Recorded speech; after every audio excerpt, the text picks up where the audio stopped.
Graças a paz, irmãos. Mais uma quarta-feira, nós estamos reunidos que eu falo, irmãos, só os irmãos de som e transmissão, né? Aqui no templo da Primeira Igreja Batista, em Capivari, para que nós pudéssemos adorar a Deus, buscar a presença do Senhor, clamar a Deus através da oração, e sabemos que o Senhor é o Deus que pode todas as coisas. Eu quero compartilhar com os irmãos a palavra de Deus, lá no texto de Atos, capítulo 5, do verso 12 ao 16. Mas toda vez que nós pensamos em disciplina, nós pensamos em algo difícil,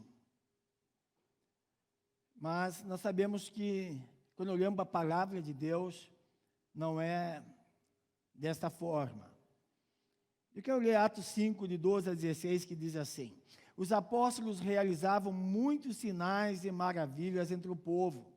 Todos os que creram costumavam reunir-se no pórtico de Salomão. Dos demais, ninguém ousava juntar-se a eles, embora o povo os tivesse em alto conceito. E em número cada vez maior, homens e mulheres criam no Senhor, eles eram acrescentados. Que Deus nos abençoe. Irmãos, esse contexto dessa disciplina, que acontece nos versículos anteriores, e que resultou, irmãos, em comunhão, em crescimento, em qualidade, em quantidade, enquanto os milagres confirmavam que Jesus Cristo, que Jesus era o Cristo. Irmãos, o Isber, no seu comentário, ele diz assim: vimos que a igreja, na plenitude do Espírito, é unida, admirada, multiplicada. Satanás deseja dividir a igreja, envergonhá-la, diminuí-la, e se o permitirmos, é exatamente o que ele fará. Irmãos, nos 11 primeiros versículos desse capítulo 5 de Atos, irmãos, o retrato ali é de uma tentativa do inimigo da igreja, das nossas almas, em acabar com a igreja recém-instaurada por Jesus. Uma igreja que estava começando a caminhar. E nós vemos nesse personagem, eu tenho certeza, se você é cristão, você já ouviu falar sobre isso, e muitas vezes as pessoas usam Ananias e Safira simplesmente só para relacionar-se a dízimos, mas aqui, irmãos, está falando sobre a disciplina aplicada através da vida de Ananias e Safira. O que eles fizeram para recordar um pouco a nossa mente aí, né?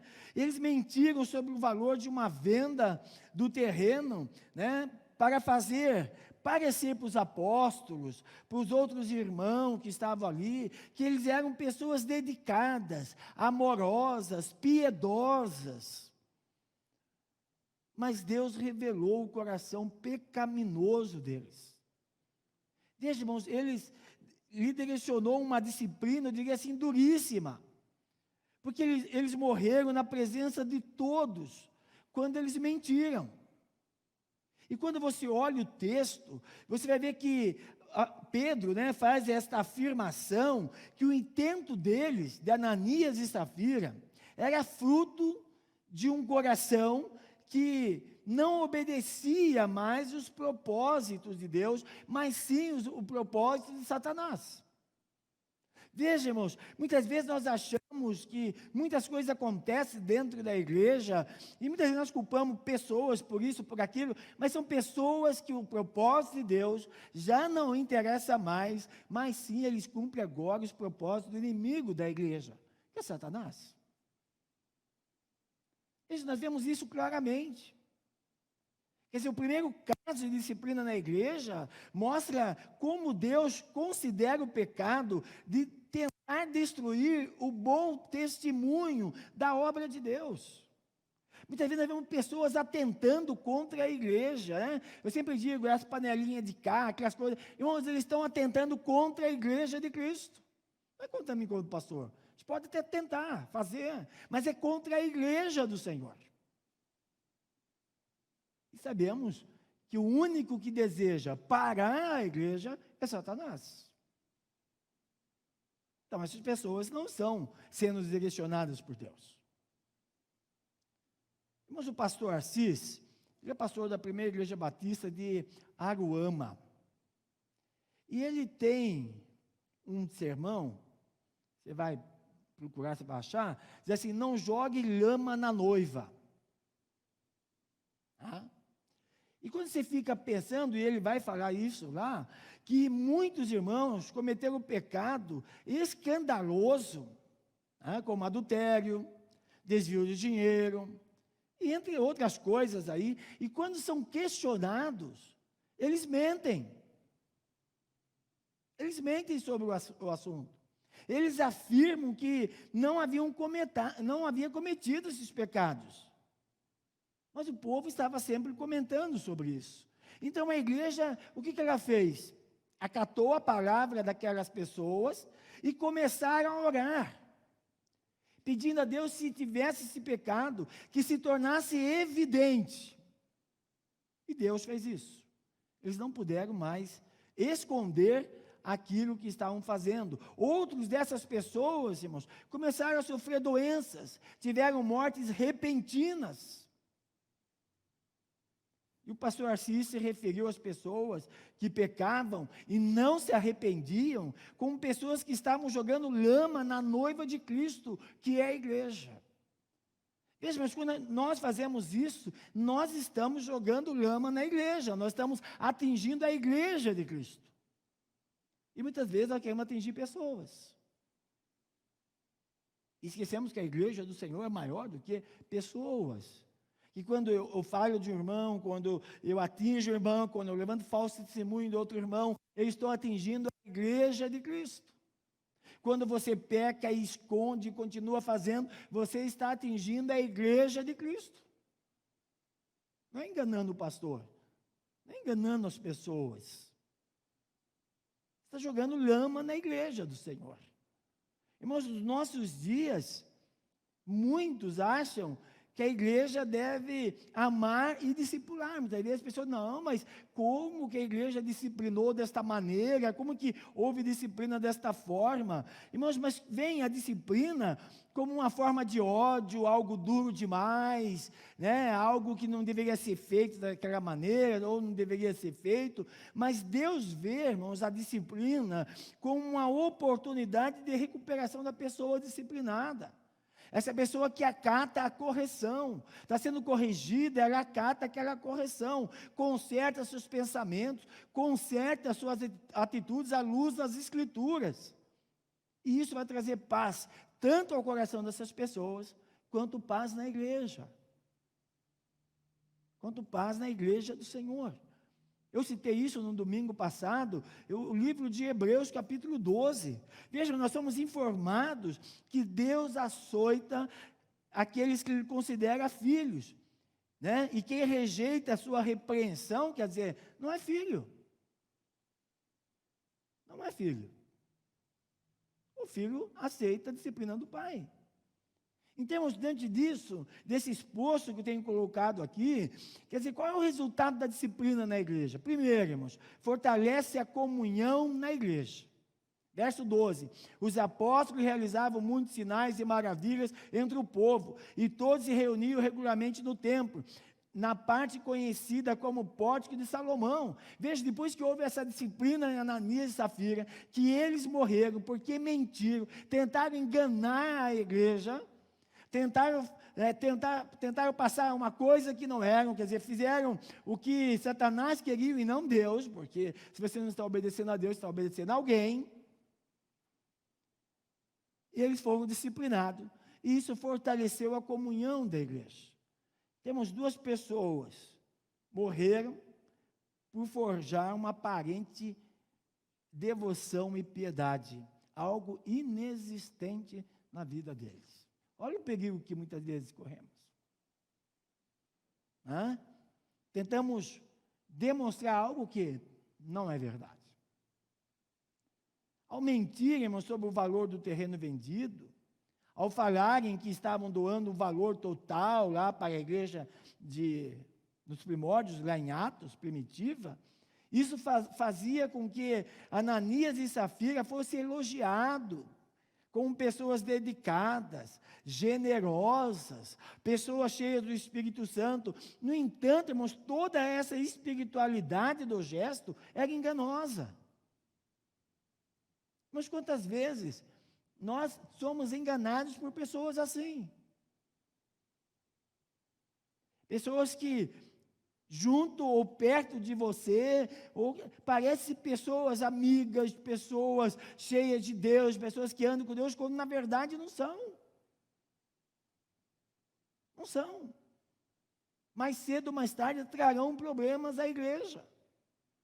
Irmãos, e como se não se arrependeram do seu pecado, eles foram punidos por Deus com morte. Essa punição veio de Deus. Pedro não tinha poder para matá-los. A punição veio de Deus. Então, nós precisamos lembrar que o pecado mata. Pode ser na hora do ato, na hora que você pecou, né? Como nós vemos na vida desse casal de Ananias e Safira, ou pode ser numa vida de falsas alegrias, né? Debaixo do castigo de Deus. Eu diria até a morte por esse texto. Muitas vezes, eu peguei isso domingo passado, muitas vezes você está sendo disciplinado por Deus e você resiste a Deus. Você resiste à correção. Você resiste às mudanças que Deus quer que você faça na sua vida. Mas eu sempre digo, né? Eu sempre fui assim, isso não funciona com Deus, isso não dá certo com Ele. Não dá certo. Irmãos, o fato é que Deus não permitiu que alguém da igreja, e as atitudes ali serviam aos propósitos de Satanás, continuasse vivo dando mau testemunho. Deus não permitiu isso. Quer dizer, o pecador não arrependido é alguém que sabe que está desagradando e ferindo a santidade de Deus. Veja, mas o pecador não arrependido, ele precisava ser removido para que o testemunho da igreja não fosse manchado. Imagine isso, ele falou que vendeu por um valor, aquele que comprou sabia que não era por muito mais, aquela pessoa começava a falar e isso ia chegar à igreja. Você imaginou que isso ia acontecer, o burburinho, como nós falamos, a fofoca se instalando dentro da igreja? Veja, irmãos, o Senhor removeu. E quando nós olhamos ainda mais o texto, nós vemos que quando é aplicada a disciplina divina, de uma forma imediata, o poder de Deus se manifestou na igreja. Muitas vezes o que impede a igreja, e muitas vezes não acontece isso. As pessoas chegam, pastor, por que não acontece mais milagres? Você não já fez essa pergunta? Talvez não é o problema, pastor. São as outras pessoas. Uma vida. Quando o Senhor disciplina esse casal, o texto diz que o poder de Deus começou a se manifestar na igreja. Não era Pedro o problema, não eram os apóstolos, mas tinha esse casal. Vejam, os apóstolos continuavam a pregar, a fazer sinais, maravilhas entre o povo. A igreja começa a compreender que não pode brincar de crente, que não dá para você querer enganar, que é preciso crer, manter-se fiel, né?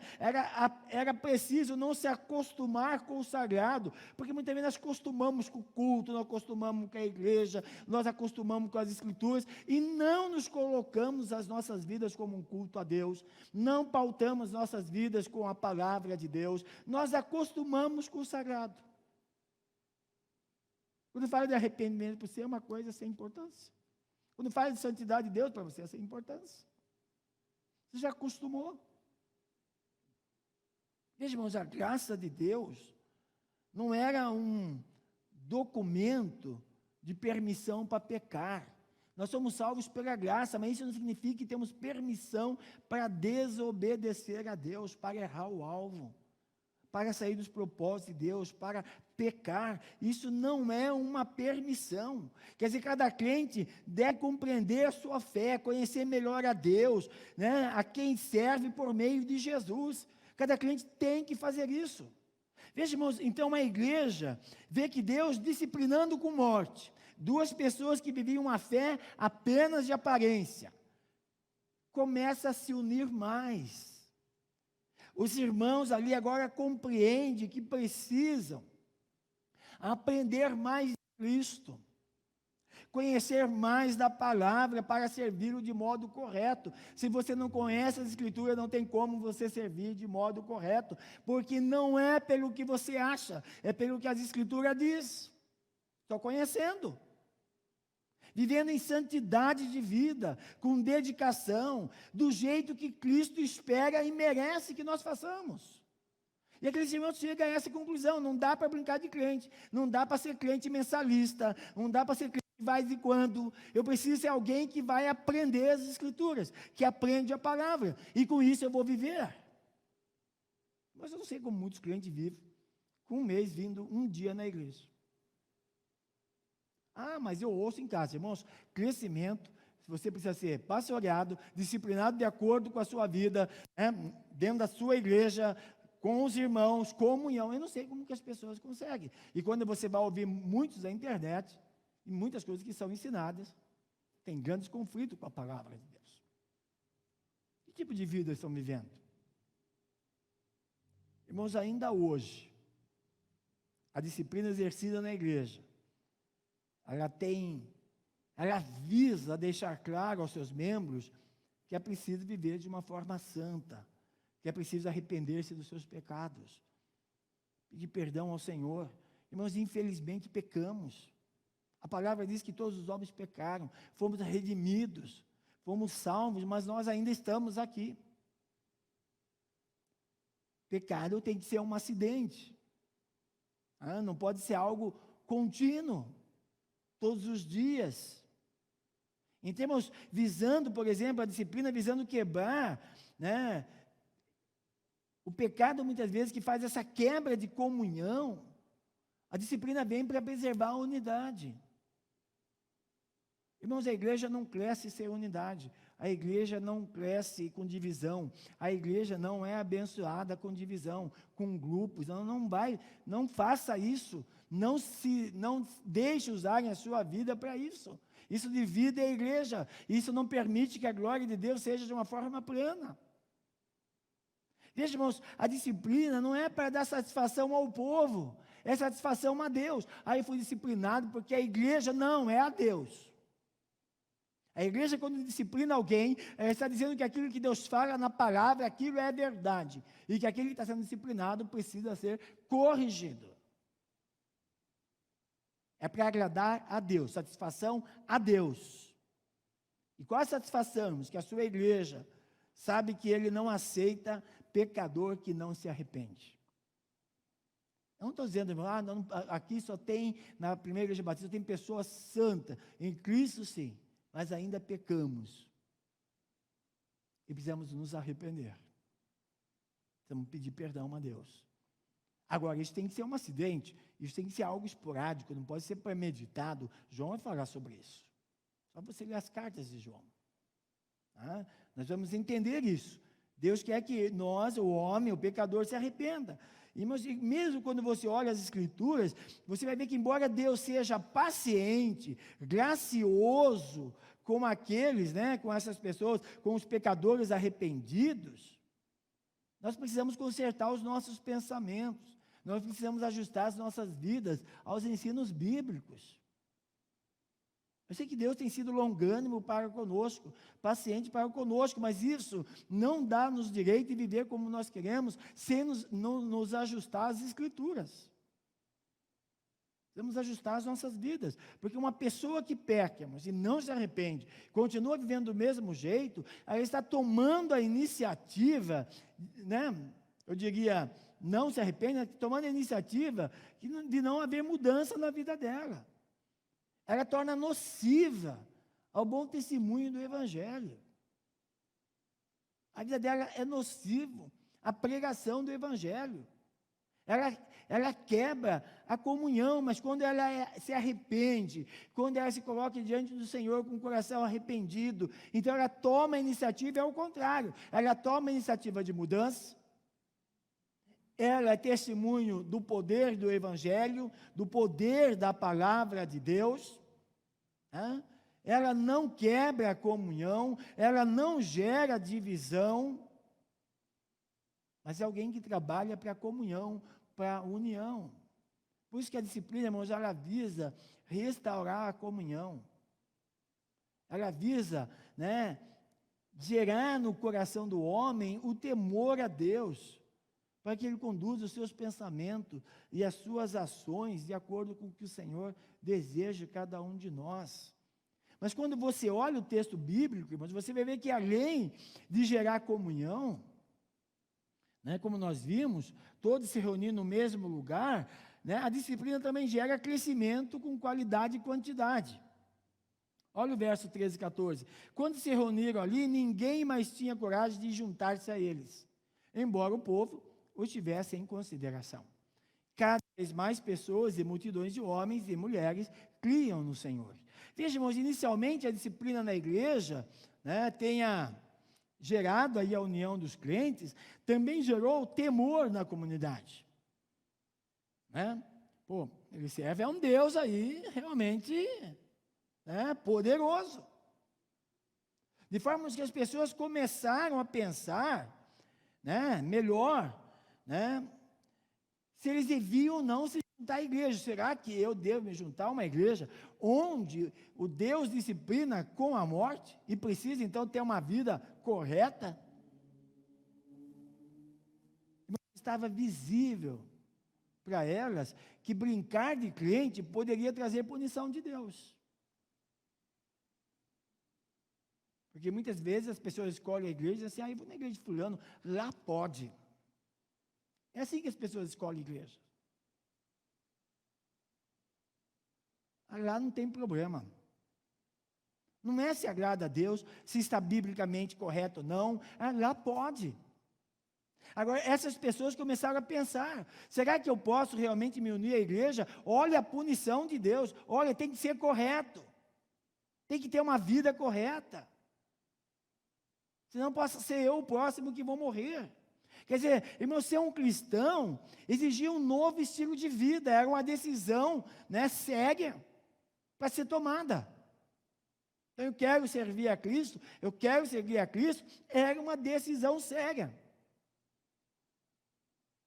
Não é emoção, não é emotivo, é realmente tomar a decisão de ser uma pessoa transformada por Jesus. E quando você vai ver que o povo continuou admirando a igreja, o povo não fez aquele escândalo. Eu acho que nos dias de hoje a coisa ia ser, porque hoje as pessoas estão achando um quê para falar do cristão, qualquer coisa cai matando em cima dos cristãos, mas a igreja ali continuou sendo admirada. Talvez esteja faltando isso. As pessoas olhar para a igreja cristã evangélica, inclui todos nós, sem deixar ninguém de fora, de ser um povo que vive corretamente. Não é isso que nós vimos esses dias agora. De um povo que tomou uma decisão de ser exemplo, com as suas vidas mudar outras vidas. Veja, irmãos, aquela situação de disciplina da parte de Deus apenas evidenciava o movimento do Evangelho como algo muito sério. Não era algo banal. E por causa dessa disciplina, a igreja agora cresce em qualidade. Irmãos, eu sempre digo, viu? Então a gente reclama de uma perseguiçãozinha ali, das pessoas pegando no pé ali, mas de vez em quando uma boa disciplina de Deus faz com que tenha crentes de qualidade. Não quantidade, mas de qualidade.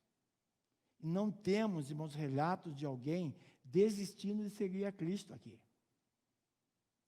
Lucas não escreveu que as pessoas deixaram de seguir a Cristo depois daquela disciplina. Pelo contrário, o texto nos mostra no verso 11, nós somos informados que eles estão cheios de temor.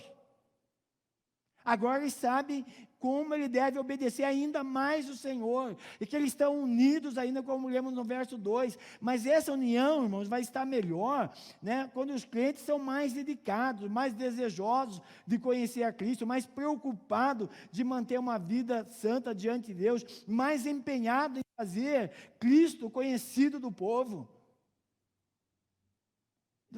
Essa comunhão se torna ainda muito mais Quando, como igreja do Senhor, nós temos o desejo de fazer com que outras pessoas conheçam a Cristo. Vejam, esse crescimento em qualidade gerou o crescimento de quantidade. Estou olhando para uma igreja que realmente tem que ter uma vida correta, uma vida santa. Se eu for para lá, eu tenho que saber que eu tenho que ter uma vida. Então, quando eu tomo essa decisão, são pessoas com qualidade de vida, pessoas desejosas de servir a Deus verdadeiramente, pessoas que têm um testemunho de vida, e o número começa a crescer com qualidade. Não é apenas inchaço. Veja, mas quanto mais o povo, eles percebiam que os crentes estavam dedicados, estavam tementes a Deus, que amavam uns aos outros, que continuavam a obra de Deus com alegria, né? Continuaram a proclamar Jesus todos os dias, que continuavam a ajudar a quem precisava, que lutava para viver vida pura e santa. Mas esse povo cria em Jesus como Filho de Deus e Cristo. Veja, muitas vezes nós falamos, tem uma dificuldade de pregar o evangelho, as pessoas não querem, mas por que elas não querem? Será que ela está olhando para nós como igreja de Cristo e está vendo que nós servimos a um Deus poderoso, santo, que requer de nós vidas assim? Uma das coisas mais difíceis nos dias de hoje, irmãos, é confiança. Eu sempre pergunto, você é uma pessoa confiável?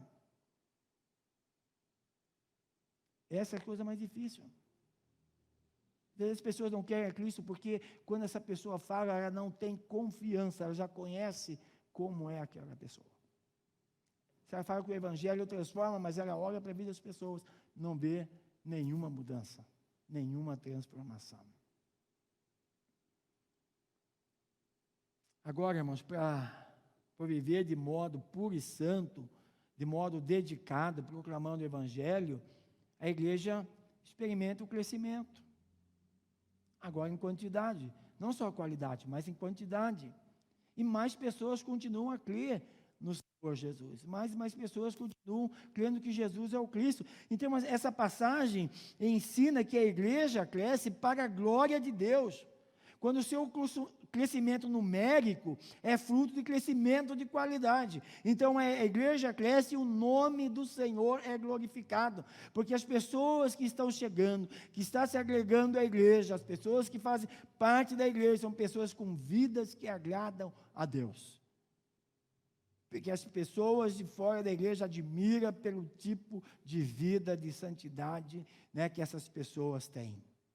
Então, todos sabemos, né, que o grande número de pessoas que passam hoje pelo banco das igrejas, alguns batizados lá na infância, outros abandonaram a fé, outros batizados depois de adulto, abandonaram a fé. Irmãos, todos nós conhecemos pessoas que pecaram, pessoas que foram também disciplinadas e acharam que a igreja estava errada. Mas você não os vê dedicando a vida a Cristo, vivendo para a glória do Senhor, mas acho que a igreja foi errada como disciplinou. Mas a vida dela não é para a glória de Deus. Você não vê arrependimento nas suas ações e decisões, continua do mesmo jeito, fazendo como fazia antes. Então, mas continua fazendo aquilo que foi motivo da sua saída, da sua disciplina, continua praticando. E a igreja é errada. A disciplina foi errada. Irmãos, não há coerência nisso. Mas nós somos ensinados nesse texto que Deus não quer uma igreja grande, cheia de práticas pecaminosas. Deus quer que a sua igreja seja grande, mas também que seja de verdade. Que seja de verdade, que a sua igreja seja composta de pessoas biblicamente saudáveis, cheia de gente santa, que conhece Deus de perto. Você pode estar pensando, bom, então eu não posso, pode vir à igreja. Nós queremos ensinar você a obedecer ao Senhor, conhecer a Cristo, para que você tenha uma vida santa. É só você ter esse desejo de tomar uma decisão por Jesus de fato. Eu quero convidar você para ouvir a palavra. Eu convidar você. Não estamos excluindo pecadores. Estamos dizendo que é lugar de pecadores, para que sejam redimidos, tenham suas vidas transformadas e agradem a Deus com as suas vidas. Tenham alegria plena no Senhor. Não uma paz que o mundo oferece, mas uma paz que só Jesus dá. Veja, mas nós não precisamos também, né, uma igreja cheia de pessoas vazias do Senhor. Irmãos, pecamos, mas que a igreja seja cheia de pessoas que pecam, até por acidente, não por costume, mas que se arrependem, que corre ao Senhor, pede perdão. Não precisamos de uma igreja de pessoas que brincam com a fé. Precisamos de uma igreja de pessoas que vivem por fé, que vivam para o Senhor. Gente que ora, gente que louva ao Senhor, que fala de Jesus todos os dias, que dá bom testemunho de uma vida transformada por Jesus. E isso você pode falar com autoridade para as pessoas que ainda não conhecem a Cristo, porque a sua vida foi transformada. E eles podem ver isso. Eles conseguem perceber isso. E quando eles muitas vezes estão pensando, o que eu vou fazer da minha vida, eles olham para você e veem o que Cristo fez na sua vida. E precisa ser feito na vida deles. Testemunhos. Testemunho de vida. Que nos dá autoridade na pregação do Evangelho. Quando você olha o texto, Deus gostaria de ter uma igreja aqui de 10 mil membros? Gostaria, mas de 10 mil membros que obedecesse ao Senhor, que vivesse para a glória dele. Não adianta nós termos 10 mil membros. Quase na sua totalidade, sejam pessoas mundanas.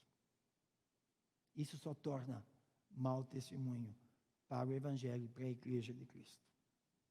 Eu quero concluir, irmãos, dizendo que a disciplina na igreja, naquele momento resultou comunhão, crescimento, qualidade, quantidade, enquanto Jesus, os milagres eram confirmados, ou confirmavam que Jesus era o Cristo. Você lembra de Marcos 16, 20, Quando Marcos vai falar sobre isso, que os milagres aconteciam, confirmando a pregação do Evangelho. Mas Deus continuou agindo no meio da sua igreja. Mas nos próximos versos, se nós continuarmos, nós veremos como a igreja avançou para fora de Jerusalém. Nós vamos ver como que Deus agiu miraculosamente por meio dos seus apóstolos para confirmá-los como os formadores da sua igreja. Nós chamamos de pais da igreja, você vai ver. A igreja melhorou, irmãos, após a disciplina. Os crentes entenderam que tinham que viver realmente para o Senhor. Veja, irmãos, a igreja ficou unida. Os que se ajuntaram a ela tinham temor. Os que estavam nela com intenção errada, já não tinham coragem de ficar mais ali. Não dá. Ou eu mudo ou eu caio fora. Mas viver um falso evangelho, ou viver uma vida de engano, eu não posso viver aqui. Ou eu vivo para a glória de Deus, ou eu caio fora. Não vou viver uma vida onde joga lama na igreja de Cristo, jogando lama na noiva, ou fazendo testemunho, mau testemunho do evangelho.